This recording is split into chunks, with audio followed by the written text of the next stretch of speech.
मेरे हिंदुस्तान के भाइयों, बहनों और नौजवानों, मुझे आज एक तकलीफ हो रही।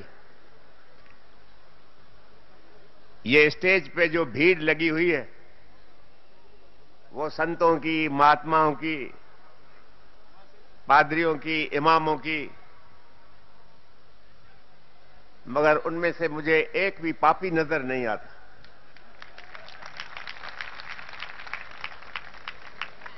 डेमोक्रेसी है, लोकशाही है, पापियों की भी कुछ रिप्रेजेंटेशन स्टेज पे होना चाहिए, और मुझे खुशी है कि वो पापी मैं हूं।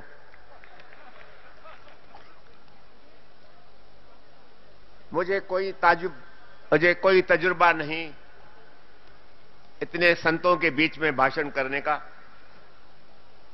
लेकिन दोस्तों, ये बड़ी बात है कि मुझे कहा गया है कि 2 मिनट लो। मैं इसी हुक्म का पालन करने वाला हूं। पहले तो मैं आपको बताना चाहता हूं, ये जो काले धन की बात हो रही है, ये काला धन कितना काला धन है। काला धन इतना है, अभी अंग्रेजी में आपको कहूं कि $1500 बिलियन हैं, आपके दिमाग में ये बात नहीं बैठेगी। ये रकम इतनी है कि अगर हिंदुस्तान में आ जाए और बांटी जाए तो हिंदुस्तान के हर एक परिवार के घर में कम से कम 2.5 लाख रुपया पहुंचेगा। कोई गरीब नहीं रहेगा, गरीबी निकल जाएगी। 30 बरस तक ये जो बजट के भाषण सुनते हो बड़े बड़े, बजट में एक भी टैक्स डालने की कोई आवश्यकता नहीं। हिंदुस्तान के ऊपर जो कर्जा है वो कर्जा रातों रात खत्म हो जाएगा। ये इतनी रकम है जिसके लिए आज हम लड़ाई कर रहे हैं और इतनी भीड़ यहां हाजिर है। मैं सबका शुक्रगुजार हूं। दोस्तों, कांग्रेस सरकार बहुत जमाने से हमको कहती आती थी कि हिंदुस्तान गरीब है और हम गरीबी को हटाएंगे।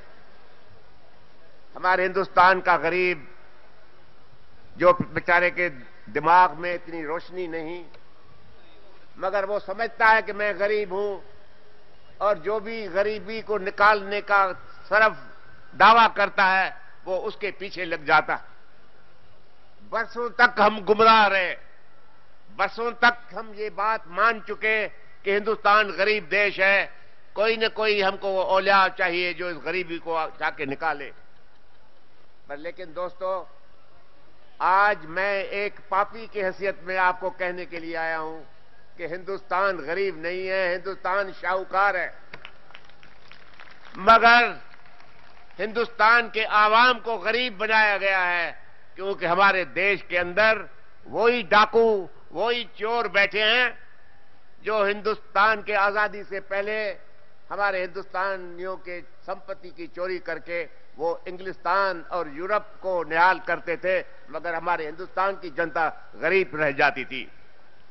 मुझे महात्मा गांधी जी की बातें याद हैं। हमेशा कहता था गांधी जी कि अंग्रेज जाएगा, ये डाकू जब ही चला जाएगा तो हिंदुस्तान में दूध और मधु की नदियां बहेगी। मगर दोस्तों, वो सपना भी सफल नहीं निकला। क्यों? महात्मा गांधी ने ये हमको नहीं बताया था हमारे देश के अंदर भी डाकू बैठे हैं, और महात्मा गांधी जी को ये भी मालूम नहीं था कि वो डाकू उसी घराने से निकलेंगे जो हिंदुस्तान के ऊपर राज करने के लिए तैयार है और करता रहेगा।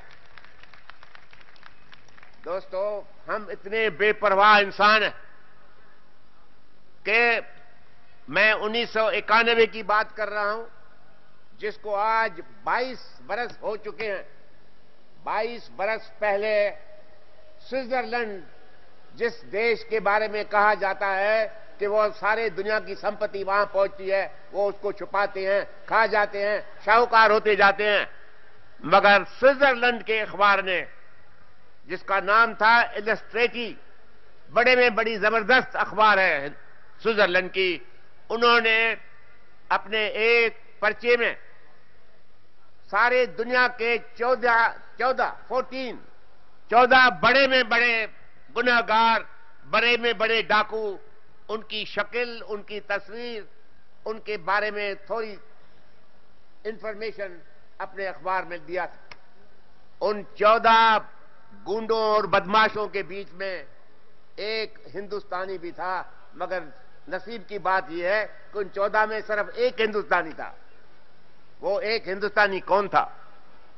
वो एक हिंदुस्तानी जिसका नाम उस अखबार में लिखा गया, 1991 की बात कर रहा हूं, वो था हमारे देश का प्रधानमंत्री राजीव गांधी।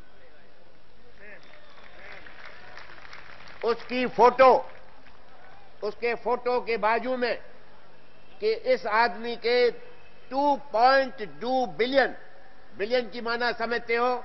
बिलियन की माना 1,000 मिलियंस।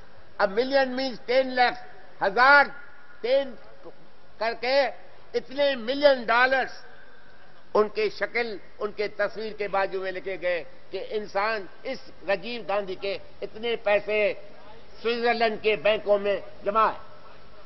और उसके बाद 1994 की बात करता हूं, रशिया में एक किताब छपा गया जिसका नाम है state with in a state.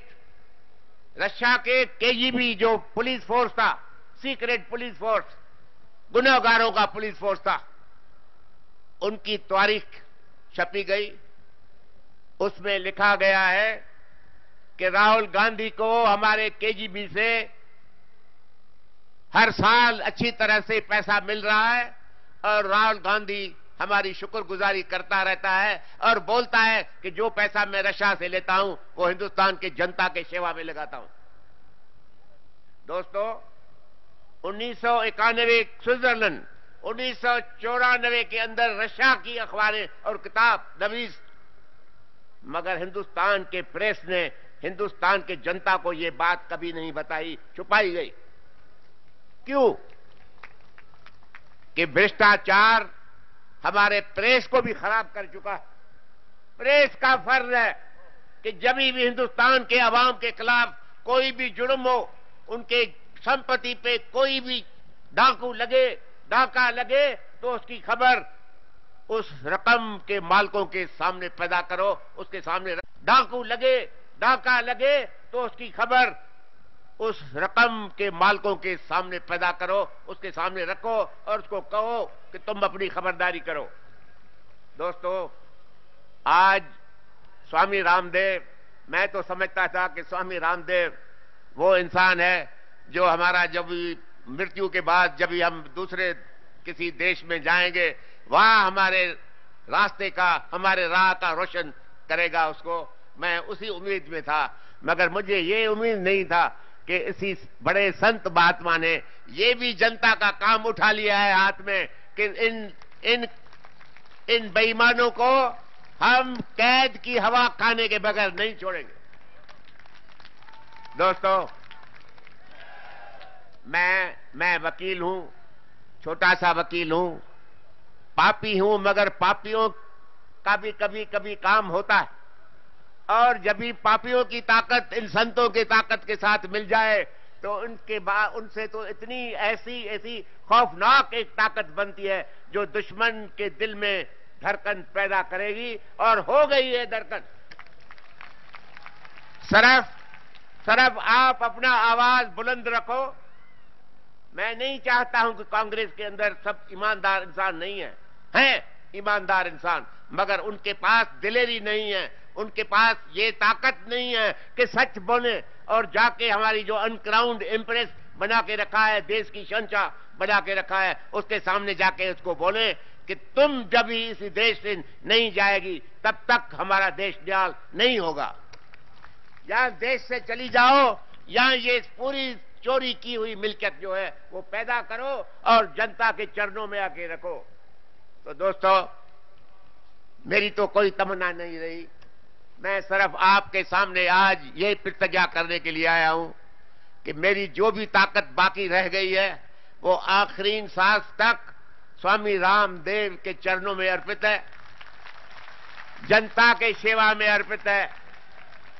मैं वकालत करता रहूंगा।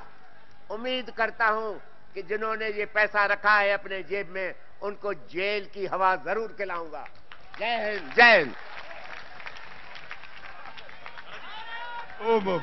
हमारे जेठमलानी जी से जब मेरी बात हो रही थी, इन्होंने कहा स्वामी जी भ्रष्टाचार के खिलाफ जोड़ लड़ेगा, यदि सरकार सताएगी तो उसके साथ मैं खुद खड़ा रहूंगा। एक बार जोरदार अभिनंदन जेठमलानी साहब का।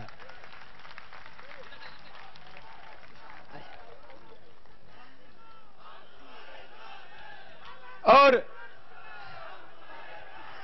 बस इधर हमारे पीछे देव लगा है, इधर जेठमलानी लगा। बस शुरू का तो वर्डिंग एक ही है, शब्द भी एक है, ध्येय भी एक है, और सारी अनेक आत्माएं आज नेक काम में लगी हैं। एक बार फिर से जेठमलानी जी का बहुत बहुत अभिनंदन।